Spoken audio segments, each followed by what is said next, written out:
in the cabbage. But let's get it. Test. Yeah, we're live. Welcome to In the Cabbage. This is crazy. This is pretty bananas right now that we're actually doing this. I'm Tommy Swain, Andrew Witt. Please subscribe, please listen, please download, like. And just a reminder, keep swinging.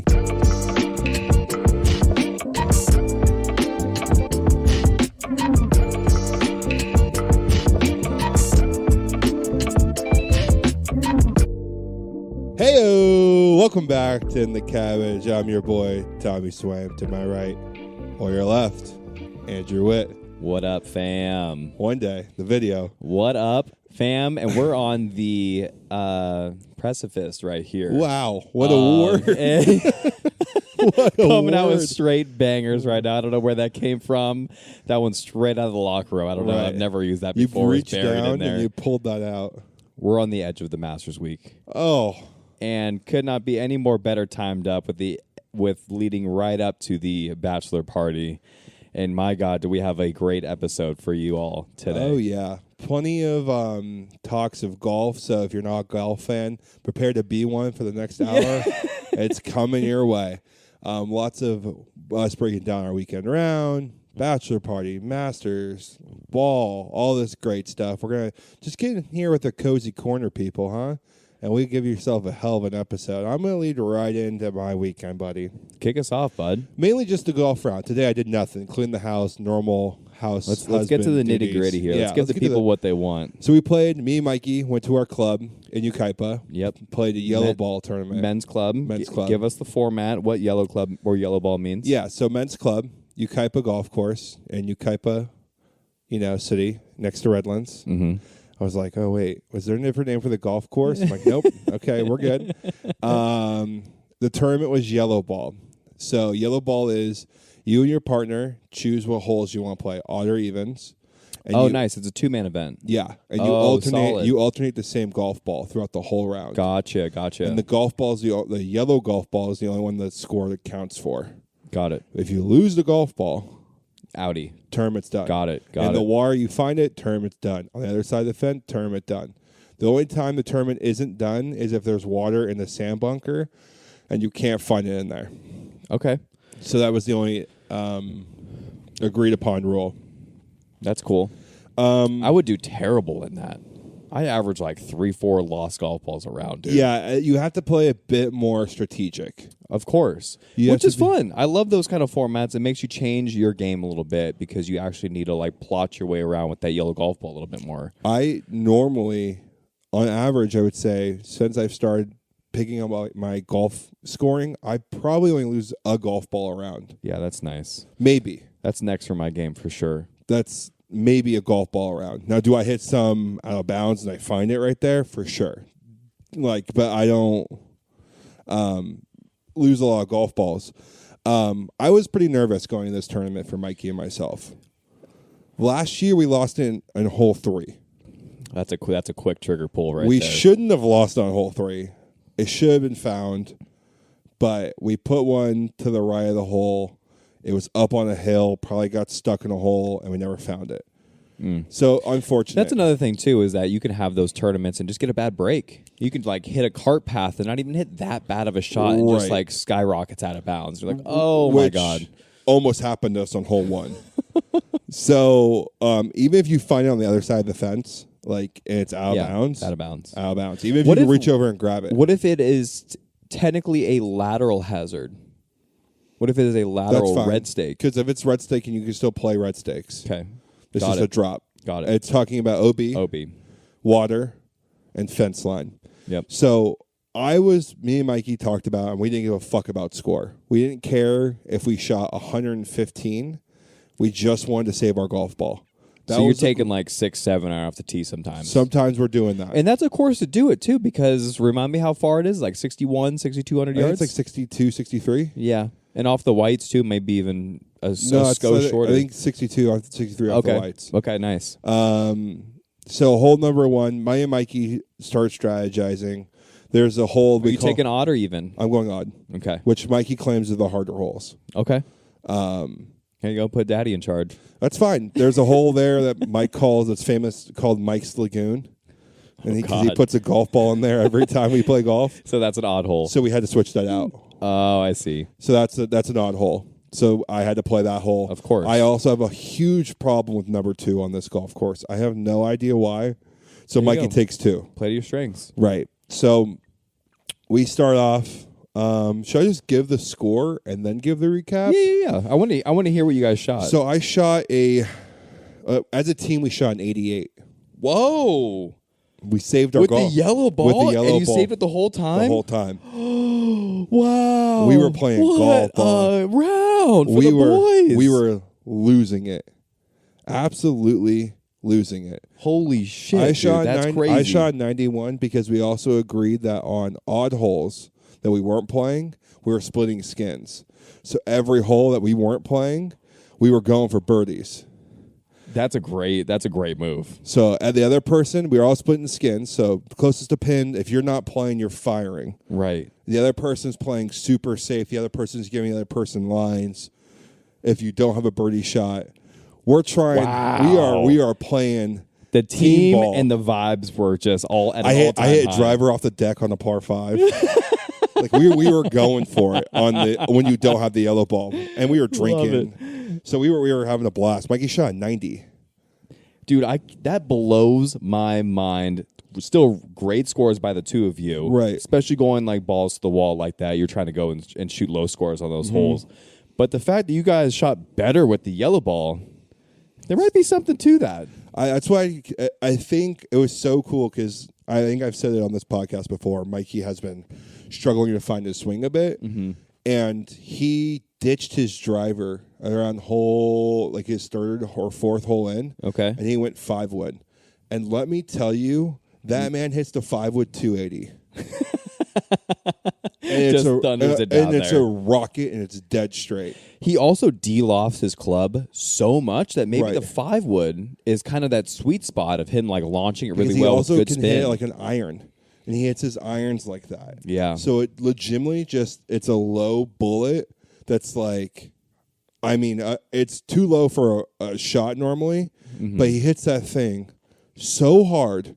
It's not leaving like head high. It's a little above head high, but it is home. It is. It's humming out there. Dude, it's traveling. Yeah. And it was so, because I bombed one. My driver was so on too. I hit like When is your driver not on? 265, 270 down the middle, like every time. 9 times out of 10. Right. I think I missed like one fairway.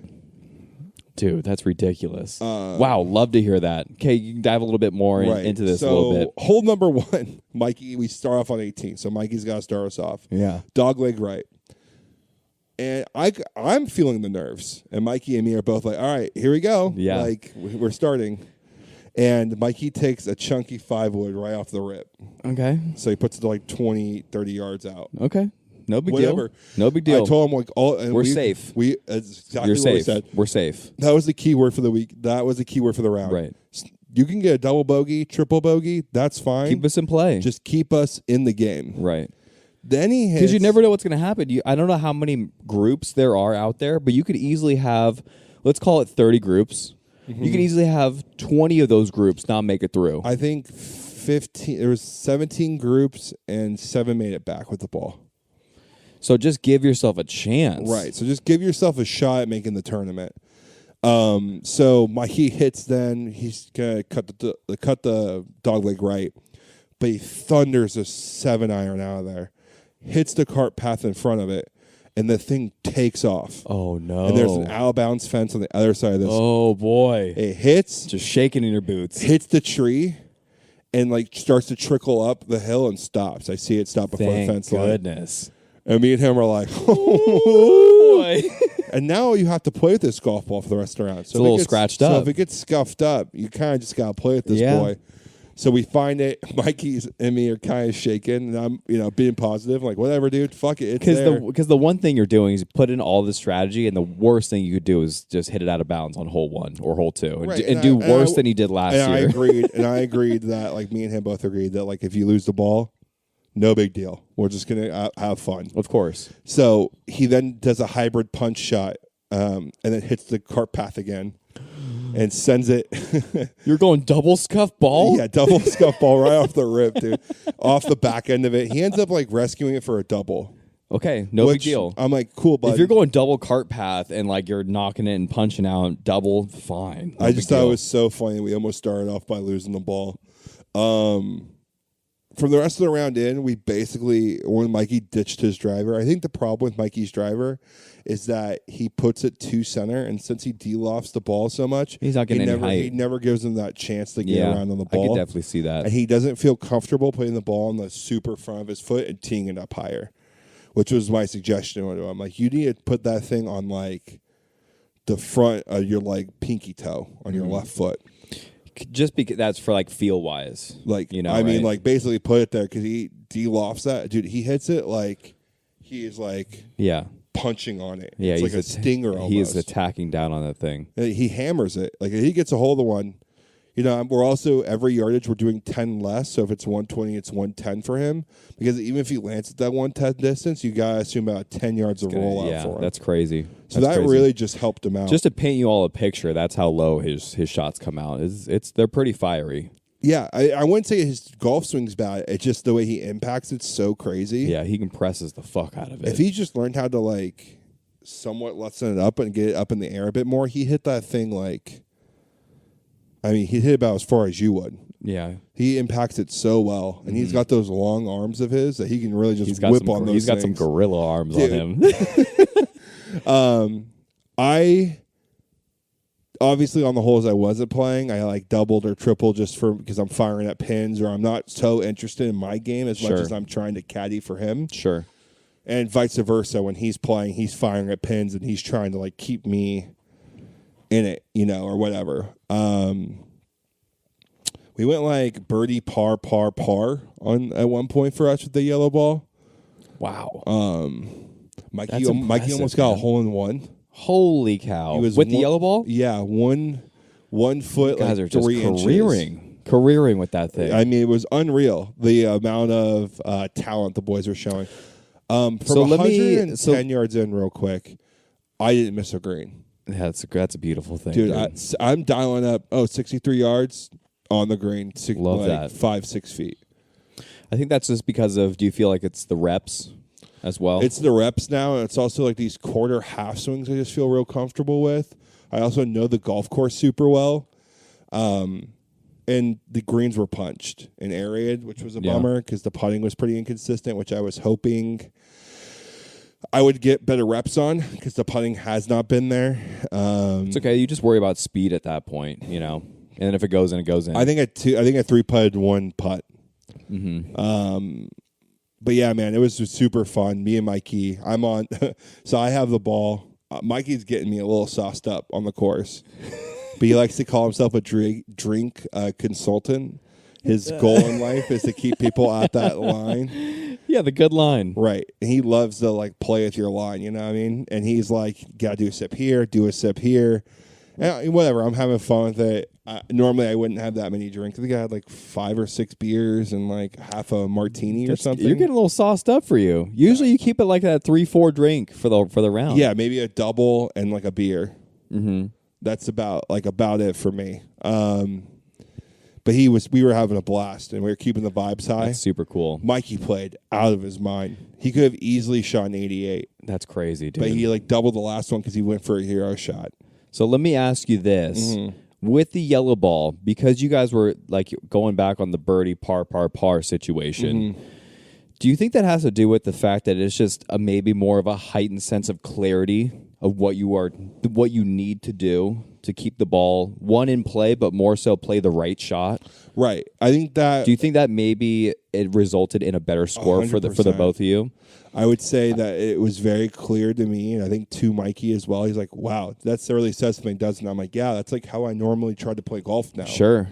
I think that touches a lot on, you know, some of the videos that we watch with the Fixing Franking series on YouTube. There is a very clear and very distinct shot that you need to hit for a given situation. And then there's another option that you could do that's, you know, a little bit more of a high risk, high reward situation. But the vast of the time, you should just play that consistent, quote unquote, boring shot. But don't get out of your pocket. Yeah. You don't need to swing out of your shoes ever. Just club up if you don't have enough distance. Sure. Don't put yourself in a hero shot moment where there's just so much negative to it. Like, for example, hole number 2, why I hate it, it's a dog leg left. There's bunkers over my cut zone. So if I end up hitting it straight, I'm almost always on those bunkers, and everything funnels left underneath trees. And too far right, you're up on a hill. It's also an awkward distance. You can go for it, but there's all these shitty bunkers around it, and the landing zones aren't that great either. So it's a difficult hole for me. And everything became very clear when Mikey was playing it, because we just played it like we counted the yardage back to the front bunker. And we said, we just don't want to be in the front bunker. And I said, what club are you comfortable with? You know, what iron would you, if you, in your hands, do you feel comfortable with? And he's like, sure, pitching wedge. So even if we had to lay up with another 7-iron, that's what like you got to do. Driver, 7-iron, pitching wedge, 2-putt par. Sure. And that was the goal, just to get out of number 2 with a par. And we did it. And he was going to hit a 6-iron for more distance. And I said, no, just lay up with that 7. And right, get yourself to that 140 number. Because even if you have to hit a 9-iron or an 8-iron, that's still more comfortable than you being in that bunker, right? And he's like, yeah. He hits a beautiful 7-iron, almost puts in the bunker. Sure. And like, and he's like, dude, we don't need to stretch that at all. Right, but he just hit it so well. And he's like, dude, if I was a 6-iron, I would have been in the bunker. You're like, there we go. Like, just take the bunker out of play. Like, just cluck, because you have to remember, like, this is when it started. I'm like, you rolled the ball 10 yards. So even your layup shots need to be more conservative, because you have to assume you're going to compress the fuck out of the ball. Sure. It was just super fun. I had the last hole of the day to bring us home. Par 5. Okay. You can lose the ball right. Oh, boy. Of houses. You have to push it pretty far right. And then left is trees, water left, dead long, and bunker surrounding the hole. Oh God, that's not a closing hole you want. It could all come crashing down. I've eagled that hole twice. That's special.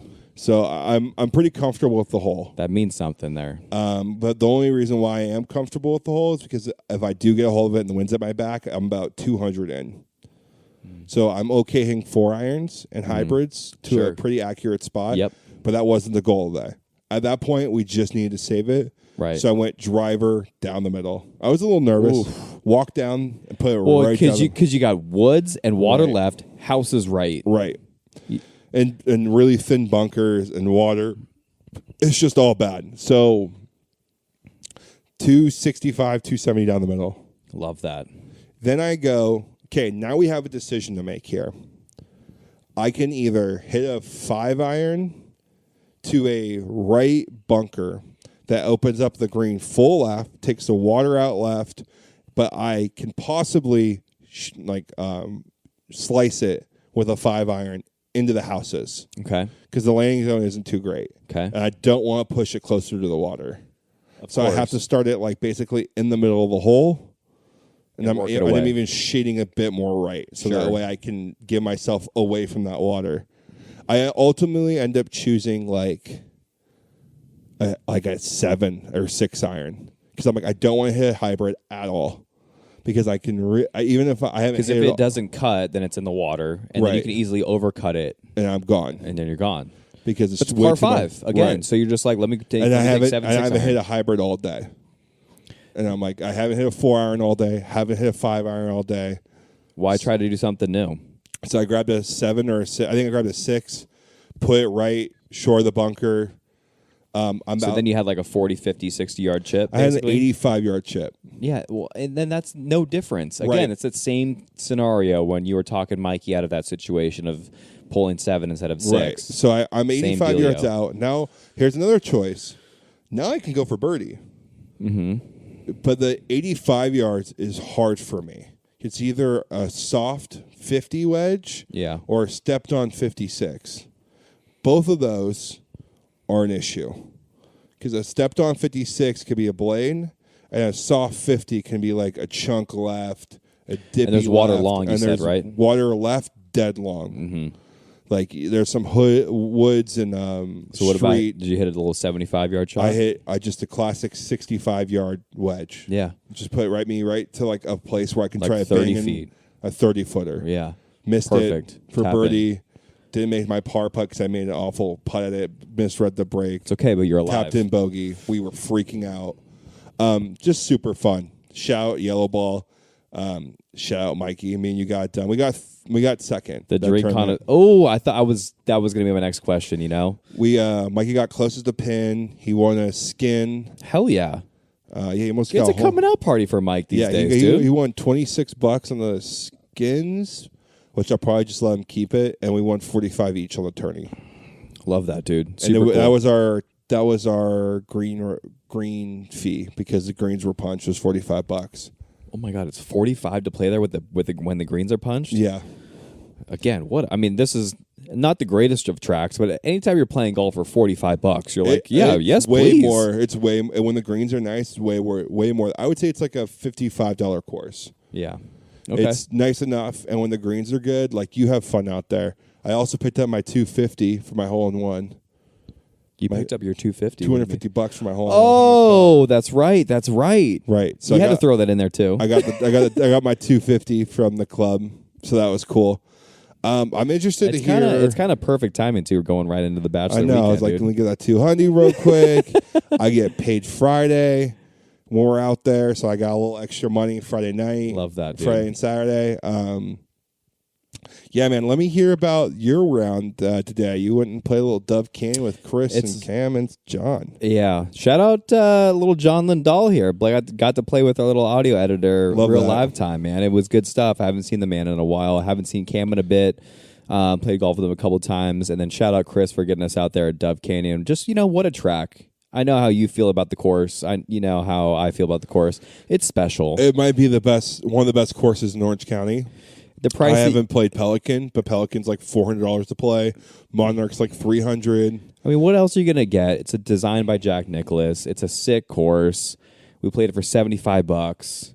SoCal. It's just like it's really cool. So yeah, I ended up taking Katie down because her parents live like down the street from the course. So like dropped her off, went to the course. Free range balls, you're hitting off grass. Ooh, had yourself a day, buddy. It's a good little time over there. And we played a couple of different formats, but before we get into that, I hit the ball really well today, dude. Oh. Yeah, just really well. Just really solid. Love that our games are coming together really for solid. this So party. we played off the blue tees. Mm-hmm. A little windy today, actually, back in the canyon. Mm-hmm. So tough conditions. Beautiful day, though. Beautiful day. God. Like 72. It was just fantastic. Sunny, not a cloud in the sky. No, it was fantastic. Awesome. The vibes were just immaculate. it was all-time high. Given all the circumstances, I shot 81 today, dude. Oh, Andrew Witt. I shot There he is. My man has been in the trenches, fighting, digging. Dude, it's every been rough, inch, buddy. Dude. Shot 81 today, and I left a lot on the table, dude. You told me you hit 8 greens in reg. Shot 8, yeah. Only had 8 greens in reg out of 18. Obviously, out of 18. 81, though? And an 81, dude. You haven't shot. When's the last time you shot that low 80 score? It's been a minute. I couldn't tell you the last time. It's like summertime. Yeah. Like last summer. What did Chris shoot? 77. I almost got him. Damn. I was even through 6. The real question, and when was Chris drunk? What hole was Chris? No. He had like 2 beers. Oh, Chris stayed sober. Chris was sober out there, dude. You never know. Chris might be drunk after 2 beers. I had like 3, 4 beers. Just we kept it really mellow. A little Love Sunday, it. just kind of hanging out. Chris had like 3 beers by the end of the round. It was like Awesome. 2 or something like that. But yeah, dude, I shot 38 on the front. And then I opened up the back 9, and I don't know what happened. I just kind of lost it for like 4 or 5 holes, and I was really bummed because I came out and went bogey, and then I went double, bogey, and bogey. And that was really, really deflating for me. Yeah. But I came back and I think I went like par to finish or something like that. I mean, yeah. Just to see that the golf swing's working for you again at a course from the Blues, how tough that course can be. Wind was gusting a good 15 miles an hour, a lot of elevation changes. There's tons of drop-offs on the green left and right.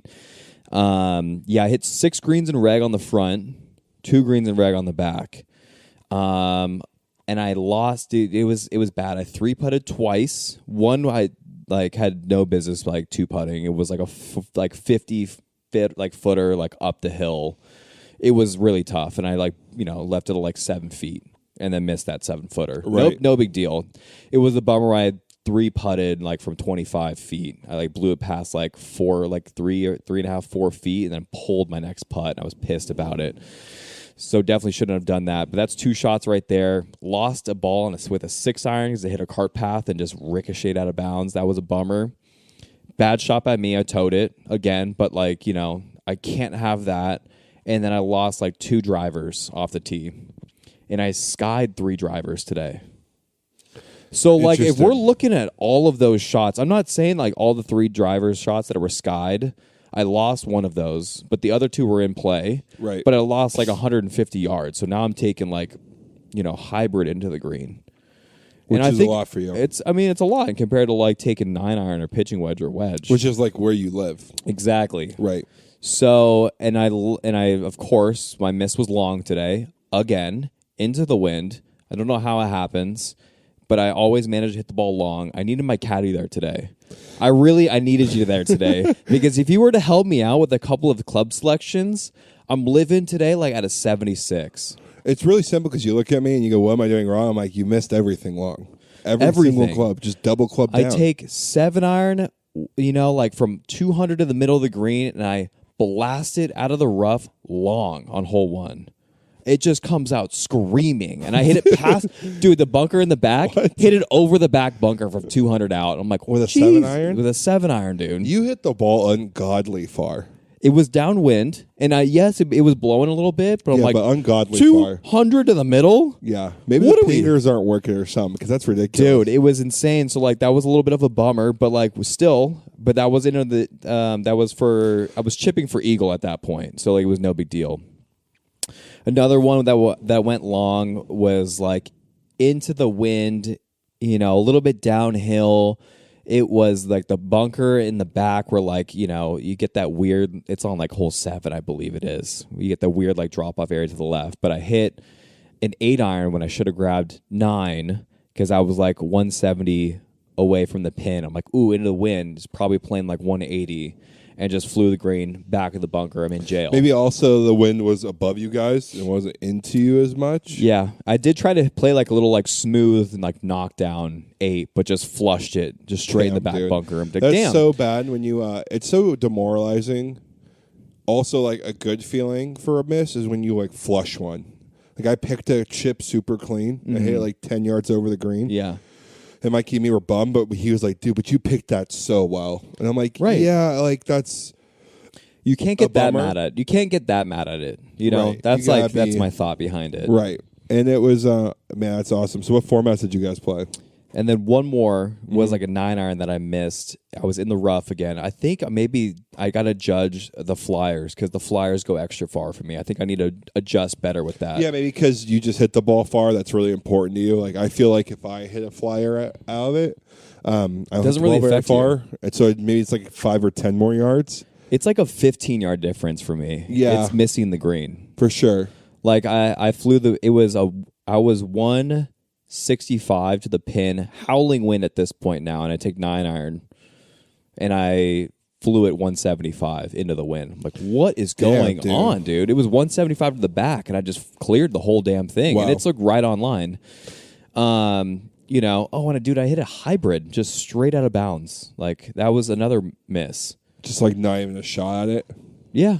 I don't know where it came from. Push cut. I don't know where. So that was part of my like whole thing. So if we're I'm not saying it's going to be perfection out there. It never is. But there was a lot of shots that I left out on the table, especially the sky drivers and some of the missed clubs. And I got to get better at that.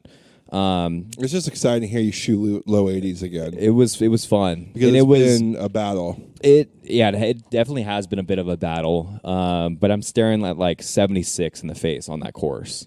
When I was playing, which I was is an all-time score from there. Dude, it's unbelievable. Because to give you guys a little bit of a perspective, I'm at an 8 handicap still, and I play from the blues, and you got me at a 12 handicap on that course.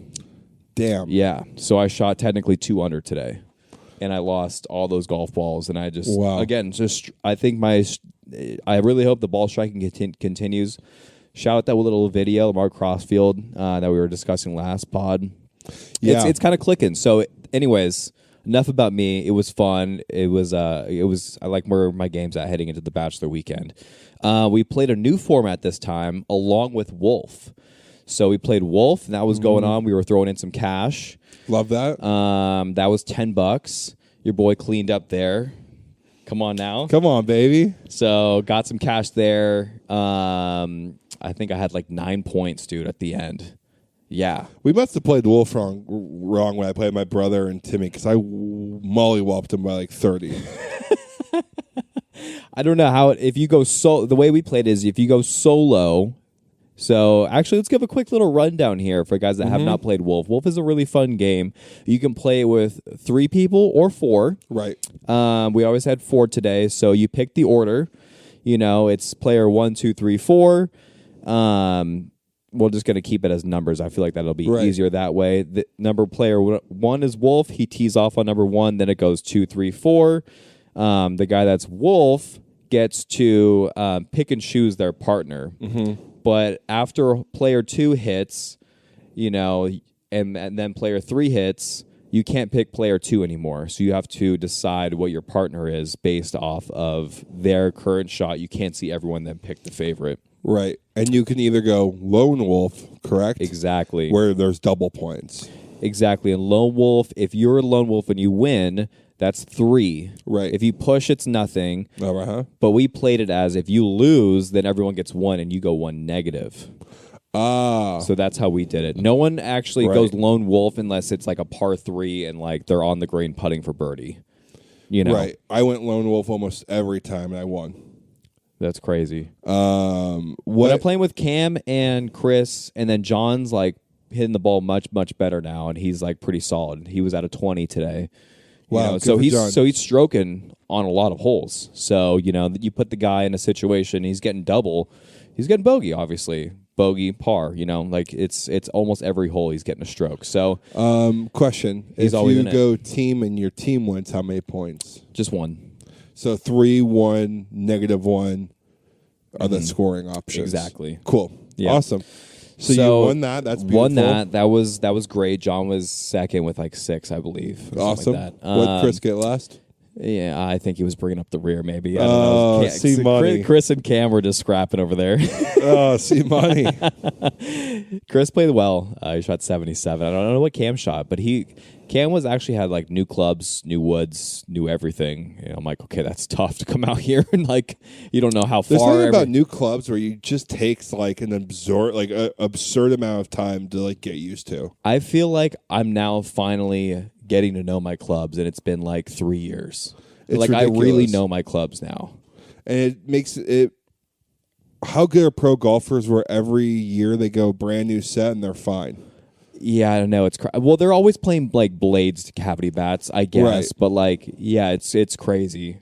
Maybe they're always like launch monitors. They keep like the shafts that are like that. Really, they get dialed in from year to year. Right. But I'm sure it's like almost the same club. But it's just new crazy. look. But it's crazy to me how they can just do that from year to year and just kind of bounce around. I love the new wedge thing. Could you imagine having new wedges every time you play? It'd be so great. That would be fantastic. I would love all those new wedges, I need especially. to regroove my wedges so bad. Yeah, I know. Those they stay good for a while, but then they hit a point where it's like, ooh, I feel like I need to like redo these guys.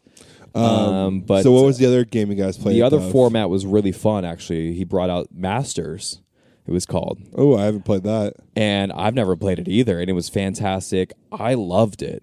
What was it? So basically, it was a $20 buy-in. Okay. And you had $80 in the pot, and then it's broken up into 3 whole tournament segments, stroke play. Whoa. Okay. So you play holes 1 through 3. Whoever wins that little mini tournament will take $10.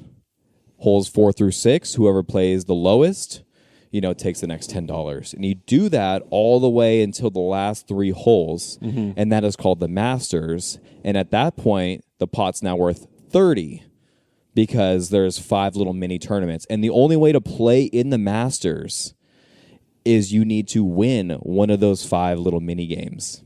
That's so sick. It is really fun. And also, I will have to say this, if you have 1 bad hole or 2 bad holes in a row, no big deal. Right. You're right back in it the next 3 holes. And that to me was really fun. Maybe that pulled me out of my little like 5-hole little slump that I had. Right, because you're like, whatever, I'm going to need to win a Master. I'm like, I got to figure it out, get my swing back, and I got to like, put the pedal on. So I'm going to ask you some questions here. Sure. So if you win a hole, like, let's say you win 3, so you get $10. So it's not, wait. Sorry, win a little segment, mini tournament. Game. Yeah. If you win a mini tournament, you get $10. Mm-hmm. And in the Masters, obviously everyone makes the Masters, right? Because everyone at least wins one mini segment or mini game. You would hope. Cam had a scrap, and he won the 5th mini tournament. Man. Yeah. Okay, so if you win, let's say you win multiple, do you get ranked higher? Is there any advantage to that? There's no advantage. It's just a buy-in. Okay. It's just essentially if you don't win one of those mini tournaments, Chris said you can buy your way in and pay another $10 to go play. When did you figure this game out? It's fantastic. It is the funnest game. When you pair that up with Wolf, it was all time today as far as like mini games go. It was a blast because you had like the team play, you had like the strategy, and then you also had like your own like individual like stroke play. We should do Masters when we go out to your bachelor party for Pop Stroke. That would be a lot of fun. Yeah. That would be sick. You can do it for everyone. So when we're playing Pop Stroke, everyone can do a little Masters. I love that. Tourney buy-in. I wanted to talk some sort of like little game or something like that when we go to mini putt-putt. I think that would be a lot of fun. We can talk about that later and discuss it. But yeah, dude, the Masters was a really, really cool game that I've never played before. So I ended Shout out to that. Yeah, it was sick, really fun. So Absolutely. I won the first 2 little mini tournaments because I was even through 6. Man, was feeling it out here, and then I also won the final Masters. You won the Masters too? I did. My man cleaned up today. Did you even pay for golf? So that's what? So you won $50 in Masters? Yeah, I got $60. Whoa. Yeah. And then you won Wolf too. Yep. How much was that? Oh, sorry. 60 total I got. Okay, so you got 50 for Masters, 10 for Wolf. Yep. And how much was the round? 75. Ooh, a little $15 round today. Dude, it was all time. Awesome, dude. That's so great. So very, very fun. And again, thanks, Chris, for taking us out there. It's always a privilege. Shout out, Chris. I can't wait to get back out there and play that with you guys because that sounds all time. Speaking of some more golf coming up, I wanted to touch on. We got some big things coming up in our personal lives here. Andrew's bachelor party is coming up here on Tuesday. Is going to be unreal. We're going to Phoenix and Scottsdale, playing some amazing golf out there. We're going to go skeet shooting. We're going to go to a place called Pop Stroke, which is Tiger Woods' putt, like fun zone. Yeah, little mini golf. We got a sick Airbnb with cornhole, like ping pong, like a little putting green in the back. It's got a grill. It's got a pool. Yeah, dude, it's got it all. We're grilling up some meats, hanging out, and the main thing, which one of the main things I'm super excited for, is we're gonna kick it on Saturday and watch the Masters golf all day. Sports betting is gonna be fun because it's legal out there. We're gonna get the boys, so I mean, we're just looking forward to that. Is it weird at all coming up to this? I know when I was planning and in the midst of all this, I mean, your bachelor party is a lot closer to your wedding than mine was, but still, it's kind of a reality check in a way. A little bit. I think, one, Katie picked up her dress on Saturday. Wow. So, like, she said that really hit her. I felt like it kind of hit me as well because we went to go pick up, we went to go get my suit, go get you a shirt at Groom's Grotto.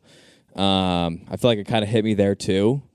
And obviously, like, finalizing the seating chart and doing this and, like, finalizing, like, the music. Like, everything's getting finalized, and now it's, like, we're in the same month as, like, our, wedding date.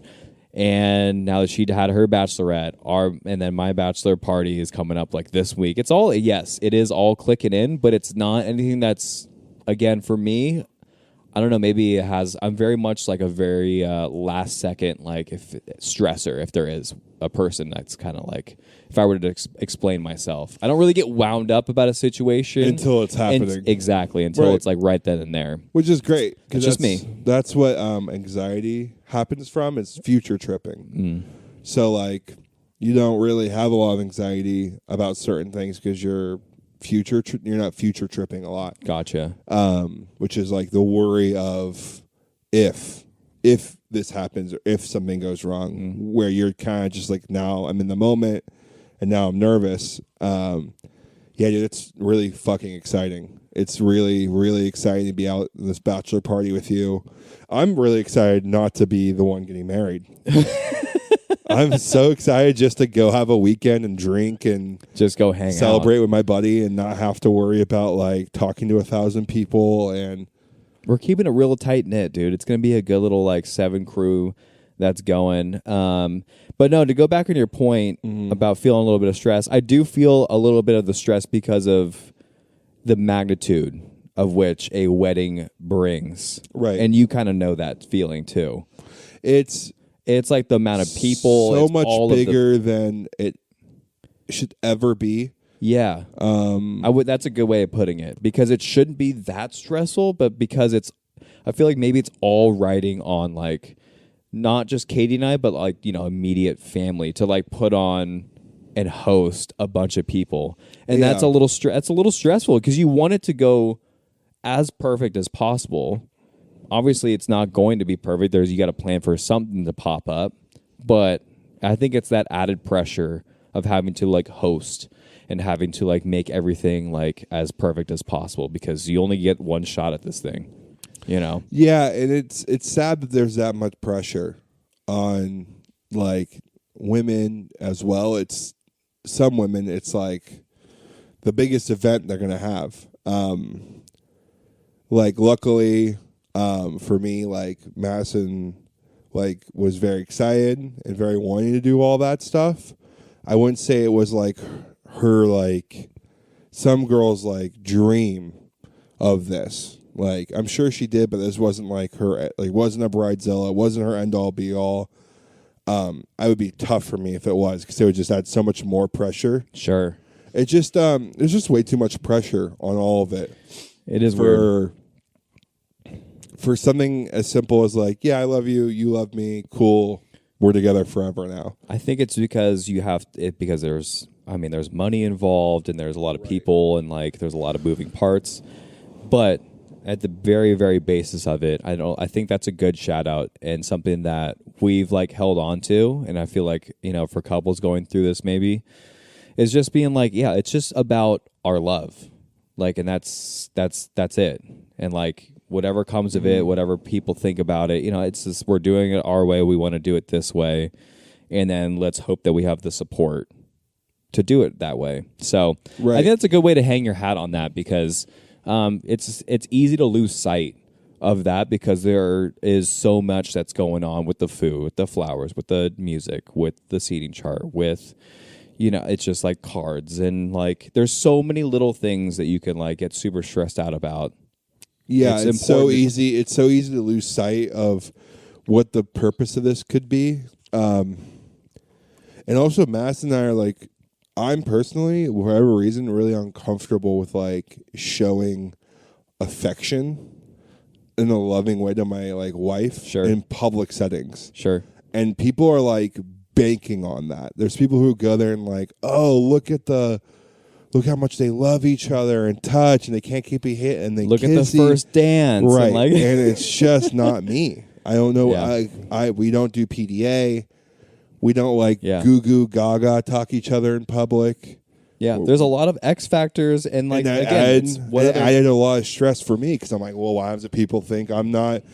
Because I'm not like all over my wife. They're gonna be like, this guy is miserable, or like, oh, I'm so stressed out and I don't look like I'm into it. Again, it's just another one of those things where it's like, no, we know our way of loving each other, right? And I think that's a really cool way of doing it. We don't need to change that. So yeah, just do you out there. I think that's a great little tip. Oh, one little tip for if I can give you one for a wedding. Yeah, let's hear it.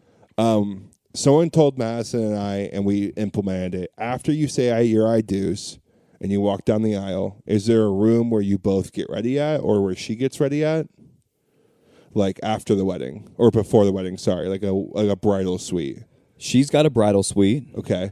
And we have our like groomsmen suite. So pick whatever suite you want, probably the bridal suite. And after the wedding, after I do, have like me or your wedding planner bring you a couple cocktails and just give yourself 20 minutes in that bridal suite alone. Okay. Did you guys do that? We did it. And it was... Oh, I didn't know that. Like, after we got done with the wedding, we walked upstairs. It wasn't 20 minutes. Do 10, do 5. Just give yourself some time alone to, like, process what you guys just did. Like, it was really cool because Matt and I were, like, so nervous up there. Like, the guy's saying words. I don't even know what he's saying. He's got a microphone. You got to follow and say everything that he says. You're like, wait, what? I got to say these words right now? And, like, I'm worried about, like, what happens the ring, what happens if, don't lock your knees up, don't pass out, don't say the wrong thing, stop sweating so much. I was nervous up there. And all I had to do was hold the ring and not pass out. Right. And it's... After we got done, we said I do, and we sprinted back up the aisle. I think we fully had like a moment to ourselves, and it was pretty cool. Okay, nice. That's a good shout. It was a nice way to, and someone brought us in some cocktails. Yeah. Like knocked on the door, like, yo, here's some cocktails. You take that 10 minutes to kind of like, let's go have some fun. Right. Let's like, it's like our day. Like, let's go celebrate. Right. Like, I can't believe we did it. I'm so glad that's done. Like, because when you go downstairs, it's gonna be bananas. It's gonna be mayhem. Everyone's gonna be like congratulating, see you later, see her later. Like that, you guys are getting pulled left and right. You see each other on the dance floor. Love it, dude. Just that like 10 minutes of like that. Just that little touch of wow. We don't ever have to talk about wedding stuff again. It's just so special to both of you. Yeah, that's cool. Because now you get all this time back. Sure. It's like, wow, we have all, like, now we can just party. Like, we don't ever have to. It's so funny because it's such a little part of the wedding is like the ceremony. It lasts like 15 minutes. Right. And that's at the very beginning. You're like, great. Now we got 6 hours to just hang out, have a meal, talk to people, get cocktails, party. Right. It's going to be a blast, dude. That's a good shout, man. I like that. Really, really cool. Someone told us, and it was my favorite part of the wedding. Just because it was so special, because it was just, so much added stress on it for her and I on that time with the apartment, flooding, and yada, yada, yada. It was just so nice to be like, wow, we did it. Yeah. It was cool. Love that, anyway, something about wanting to celebrate something as well is Laker basketball. I know it's a little bit of a weird transition between getting married and basketball. I mean, we're in the thick of it over here, and Lakers are in the trenches and really fighting for that 6th spot, and we cannot be happier. If we are in the playoffs, teams should be scared. If AD keeps playing the way AD's playing, LeBron comes back more healthy. He looks like he's got to find his rhythm a little bit, Find his rhythm. We're playing lights out ball right now, and we are deep. Shout out to just the effort of the Lakers right now. It's so much fun to see. Wife and I are fully locked in, watching majority of the games, if not every single one of them, checking the score, checking what's going on. Huge games Wednesday against the Clippers. I heard a rumor that other teams are actively like throwing games against certain teams in the playoffs to try to keep the Lakers out of it. Wait, really? The Nuggets, I guess, sat like 2 or 3 of their stars against the Pelicans and lost on like a rest day. Well, you're not going to keep us out of it. We're like now looking, we're staring like 6, 7, 8 this spot. was early when we were like 10, 9 floating out of it at one point. But anyways, shout out Laker ball.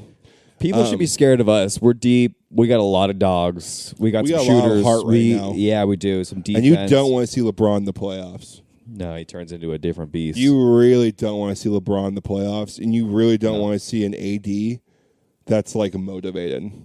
Because this could be either a dynasty after this with the certain pieces they have, or it can end in disaster and the team gets blown up again.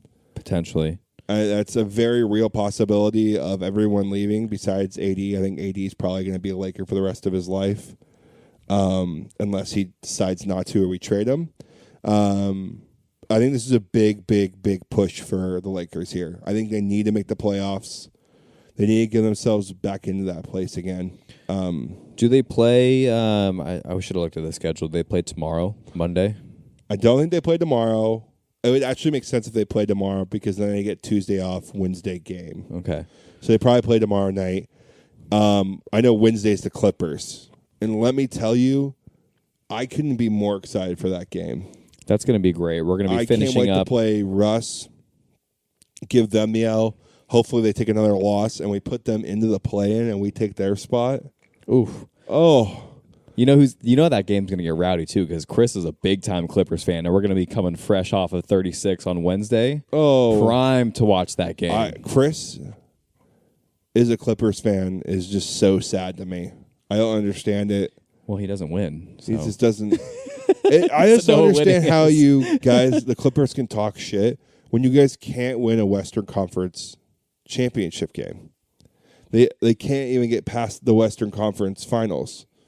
Yeah, it's tough. They have no banners. They cover up all the banners when you're in Staple or Crypto for the Lakers.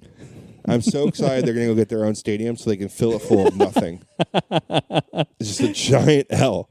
It's like the ugliest. It's like they're worse than the Angels. Sorry, Clips. At least the Angels won a World Series. Keep trying. Yeah, they did. At least the Angels got there. And it was all time back in like 2002. I know. 2002 was unreal, dude.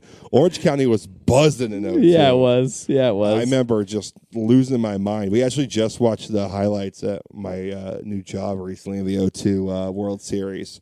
Awesome, man.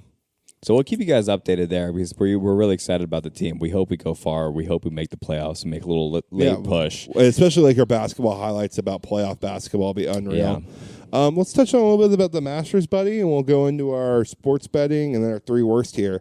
Love it, dude. Masters weekend. The best tournament in golf?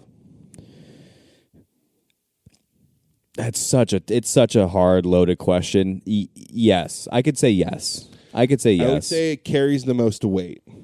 Yeah, and the only exception maybe is the U.S. Open. Yeah. For me, I love the U.S. Open because you play in the toughest conditions, and it's brutal. So I love watching that, but the most celebrated and decorated is the Masters. It is the pinnacle of the Open major championships. Just the history of it, being able to have the winners' dinner with a past champion, championship dinner. Sorry, where being held at the same course every single year. It's always pristine. Yeah, it's playing longer this year, so there's some new looks to it, which will be fun to watch. The greens are always just like glass; they're lightning fast. Yeah, and they're super firm. And, it's this gorgeous golf course. And also, this is also something that maybe doesn't get touched on enough, but golf has a lot of commercials in your everyday tournament. Oh, yeah. The Masters, I don't even think they have maybe like a 6-hour broadcast. There's maybe a commercial an hour. Really? I didn't. And it's fantastic, never noticed that. dude. Check it out. It's different because they cover it. They pay for all this. Like, I don't know how they do it, but they cover all of like the advertising and stuff like that so that you can just see more coverage, more shots. You see a little bit more of every single player, and they cover it really well through television. And it feels like you can actually see what's going on in the tournament instead of just following the top like 4, 5, 6 guys in a tournament. So, again, just a really fun, really cool tournament. And the sports betting is going to be fantastic out there. Shout out AZ for actually having some sports betting to be legal. Yeah, it's going to be so much fun to be able to throw out some top 25 wins. Yeah, man, that's it's one of my favorite. There's some awesome, highlights from Tiger Woods playing it. Hideki won it that one year, and his caddy bowed to the course. There's just pivotal moments in this golf course that just echo through time. And it's pretty epic. What is? Do you have a favorite championship, like moment? Year or like moment or like something you can shout out on Masters? Probably when Tiger Woods won it the most recent time. Yeah, back in 19. My God, that I think was special. We watched it. We touched on it Sunday at Lazy Dog Cafe because we were going apartment shopping. Me, you, and Katie when we were toying with the idea of us three moving in together. And we were like, just happy. We've like completely forgot that like this is when we just got. I think you just got back from the States or from England. You were just kind of. I think we weren't really watching the Masters. I know I wasn't, but I caught Saturday and Sunday. because Tiger was in the lead leading into that, and you're like, yo, Tiger's leading Saturday. This is insane, or whatever. He's in the hunt. And I just remember the mass crowd following him down 18. Yeah, it's just unreal. And then, like, then you have Jim Nantz calling out the return to glory when he knocks in that putt. And you're just like, whoa. Moment in history. He did it. When he shouldn't have. When it was absolutely... Everyone was writing him off. It was crazy. And I really hope he can play well again out there. Just give it a last... I don't know how many more he's got. My over-under says about 2 more. This one, maybe 1 more, I think is probably his last go at it. He's going to keep going until he can't play anymore, I guess. I mean, that is true, because the really cool thing about this is if you won past championships, you can play as many times as you want. He did say, though, that if he does not feel competitive, he will not play. That's what he says. Yeah, that's what you say. Right, until you are not really competitive anymore. You're like, ooh, but I can go play the Masters for a couple days. Exactly. And maybe give myself a shot at making some extra cash. Because I'm Tiger Woods, and you never know if I wake up on the wrong side of the bed. I might just fuck around and win this thing. If Tiger Woods is ever in it, and he's like a Freddie Coupler as a VJ singing it, I'm throwing $10 on Tiger every time. Why not? Just fun. Let the man ride. I bet you that man wakes up on the wrong side of the bed, and I don't think ever Max Homa can handle that pressure. And it's a different sort of crowd. People talk about it, too, the guys on the PGA Tour. They always say, oh, my God, I'm paired up with Tiger. 1, it's the intimidation factor, but 2, it's how rowdy the crowds get because they're not used to playing in front of 7,000 people on every single hole. Screaming at you, you suck, get him Tiger. Scream, egging Tiger on.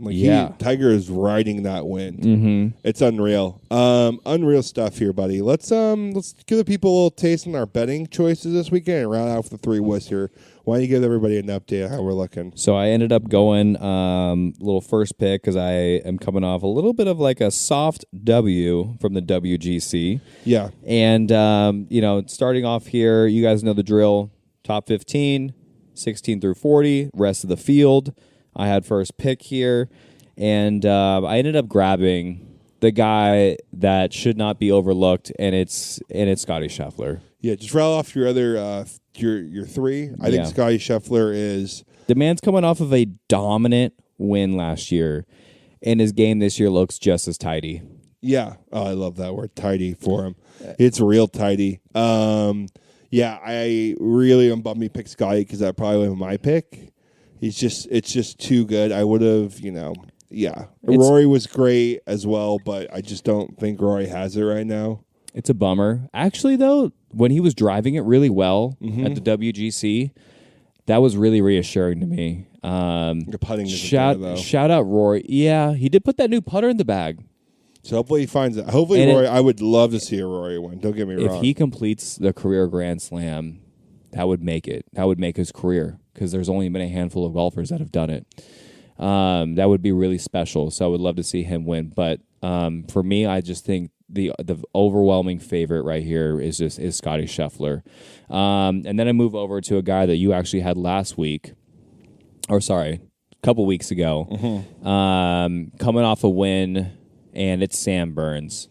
Played unreal at WGC. The man's game is rock solid, hitting the ball really well, tee to green, and I think he's a really clutch putter. Yeah. He makes putts when he needs to, and he makes them often. And he's going to need a lot of that for the Masters here. And then I got a guy, a little bit of a sleeper here, rounding up my roster. I had to go with this guy. I felt like he had the best opportunity to maybe make a push up the field because he made a great charge at the U.S. Open last year, and that's Mito Pereira. Also a fan of him from the swing, but a live guy, which, you got to do what you got to do. But Mito, I feel like, is awesome, young. I mean, I haven't seen any of him since he left for live.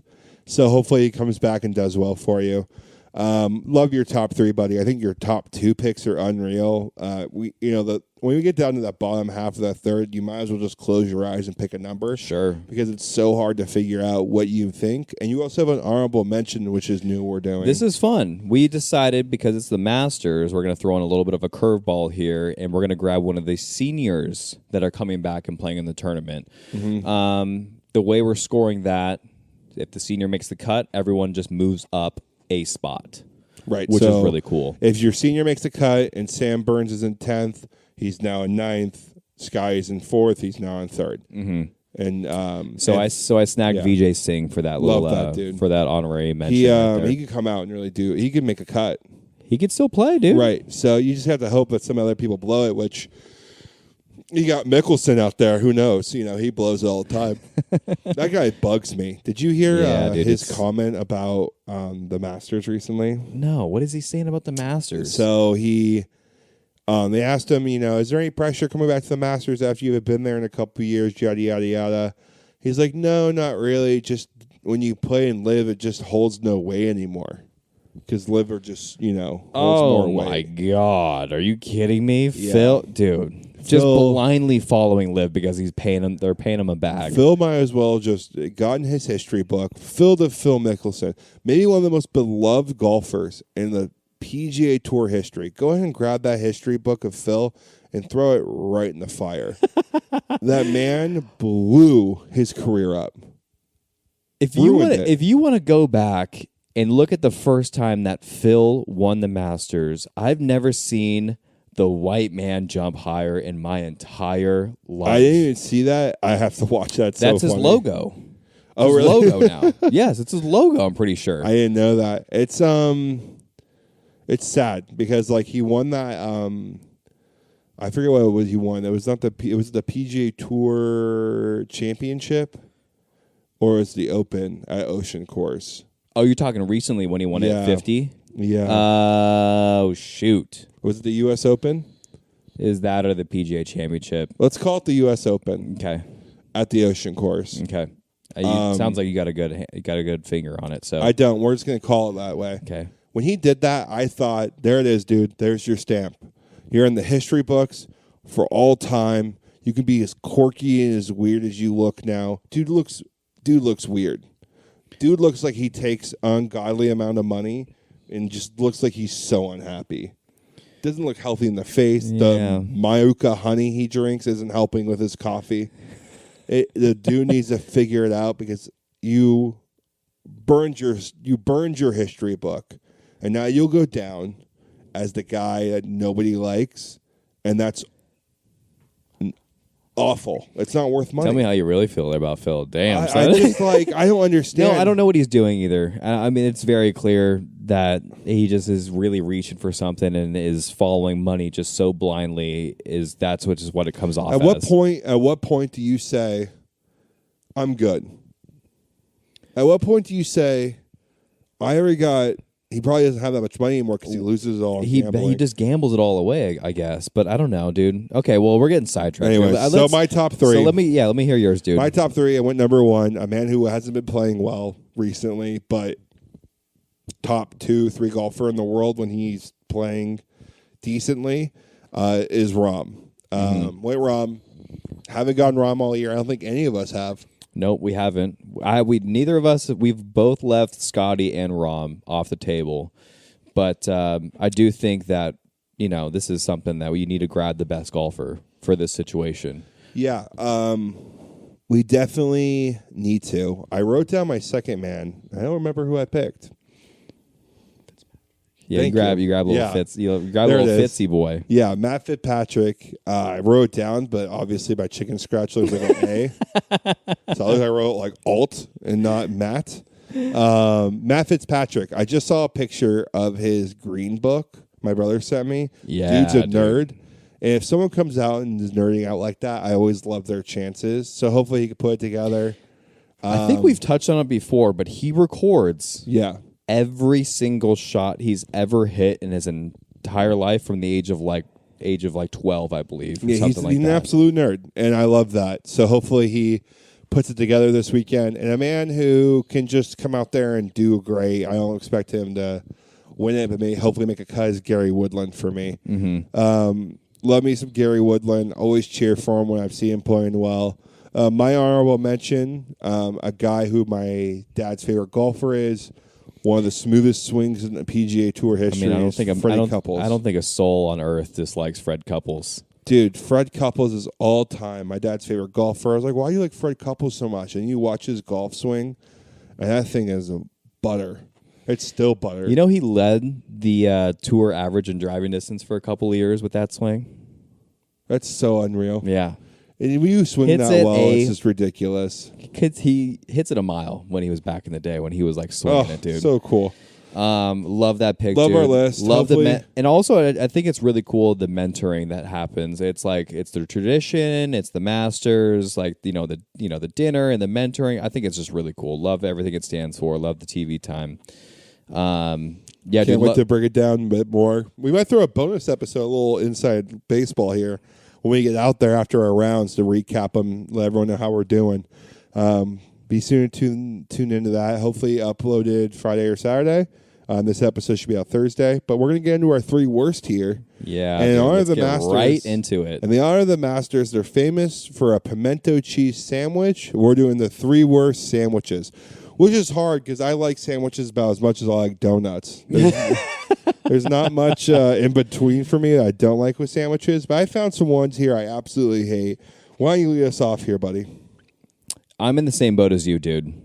Sandwiches, I could eat them every day. So every day. So here are the ones that I find myself. I mean, I there's not a sandwich I dislike, so let's not get it twisted with this list because I'm going to catch some heat and hands from you. Right.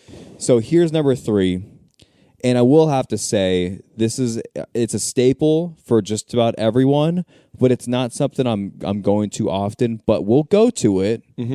If it's there, and that's the PB&J for me. Yeah, I'm gonna stop interrupting your list when you're saying it, and I'm gonna give you my feelings at the end of it. No, it's fine. You can roast me all you want. I will have to say, the Uncrustables are different. Okay, that's great. And I'm just talking if an Uncrustable is not there, normal PB&J, because the Uncrustable is just jacked full of sugar and it's just the Uncrustable deliciousness. is just unreal. That's why I had to slot it in my 3. Okay. It's just not something I'm ever really going to. If I'm just going okay, there it is. Rip the Band-Aid off. It's hard to put it there, but I really don't have any other sandwich to put there other than PB&J because I'm not the biggest fan anyways. Right. Shout out to those homemade Gucci places where you walk in, they stamp out PB&J Smuckers for you out of white bread. Yeah, they did in L.A. Fire. I'm sure. Fire. So good. You had to snack one of those. Fire. I do not blame you one bit, dude. A little gourmet PB&J. Here's my number 2 slot, and it pains me to put it here because it has such nostalgia for me. But it's a sandwich that I'm no longer going to because I actually have some taste buds now. Oh, wow. Let me hear it. It's the bologna sandwich. Wow. Yeah. There's 2. no doubt for me there. There are places. Okay. I'll give you something here. I'm talking raw dog, right bologna. out of the package. Yeah. Oscar Mayer, not great with mustard and white bread. I don't care what you say. It's trash. It's not great. It's It's not bringing a lot here. No, just throw some sliced cured ham on it and call it a day. What's your number 1, buddy? That comment is really going to make this one is going to be tough. It's the ham and cheese. Wow. I don't know. I'm talking non-elevated, just very simple ham and cheese. I'm going to any other meat. The ham and cheese is last. What other meat is there? Turkey, roast beef, out salami, of a package. Roast beef out of a anything. package might as well be just wet cardboard. It's bad. It's not as bad as the ham out of the resealable packages, dude. Black Forest ham, dude. I mean, it's all just out of those packages. Deli meat should just go away completely. Yeah, it's bad. And you have to get it sliced behind the counter or a really good. I'm not even a packaged big meat. just cured ham lover of or sweet ham like that. It's just not really my vibe. I don't go to it. I'm going turkey all day, all the way for it, and it's just one of those sandwiches I never go to ever. Turkey. It just doesn't make it's never in my rotation ever. Yeah. PB&J is Yeah. a bologna or a fried bologna sandwich. It could potentially be in the rotation. Ham and cheese, never in the rotation for me. Wow, dude, that's unreal. It's a bummer to say, and it hurts me a little bit because I know how popular ham and cheese is. It's just not in my rotation, though. And Right. that's why it's just got to be number one for me. Right. I shout out to Mr. Witt for the deli sandwiches at lunchtime. That basically got me through football. Those sandwiches were all time. unbelievable. Because he would go to the deli All slicer counter, and he'd get the boar's head, turkey, roast beef, and those were special sandwiches. Those were really good. And the mustard, man, that man knew how to put his foot in a sandwich, Mr. Witt. Overall, I think your list was understandable for you. Again, I got to pull it to ham me. and cheese in number one is just really, really rough. I know it's rough. I know it's rough. The PB and jelly at third, I can understand because I get it for you. Let me give you my three here because it's going to hurt you deeply. I already know where you're going with this. So number three for me is something. If I only get at a diner and I'm never touching it because I'd rather have a French dip, would be a patty melt. Interesting. You can have some banger patty melts though, yeah, but it's not just something... hamburger. Okay. Typical patty melts: rye bread, hamburger, onion, and condiments. See, that's enough for me to keep it out of the three worst. Yeah, but to me, it's I never would get that. Just get a cheeseburger. Okay, good point. All good points. Just get a cheeseburger. Yeah. Because your rye bread just makes I feel like a bum. I feel like a bum eating See, I like rye bread. Like a patty melt, feel like a bum. I don't know what it is about that rye bread that sometimes gets me on it. Number two, same as you, buddy, bologna. My bologna has a first name, and I'm never touching it. Wow. Yeah, I don't like bologna. There's places now in Brooklyn, I've seen other places that cure and make their own bologna. And I'm sure that is that's way different than what we're talking about. Yes. We're talking just your very staple, very if you're going to go to a sandwich shop that's very run-of-the-mill and you get a bologna sandwich, it's not making it in the rotation. Yeah. My number one is awful. It's not a sandwich. Should just be put away for all of time. It reeks to high heaven. It makes everyone's breath smell bad. It makes young kids throw up. It's the tuna salad sandwich. Yeah. I knew you were going there. What about the tuna melt?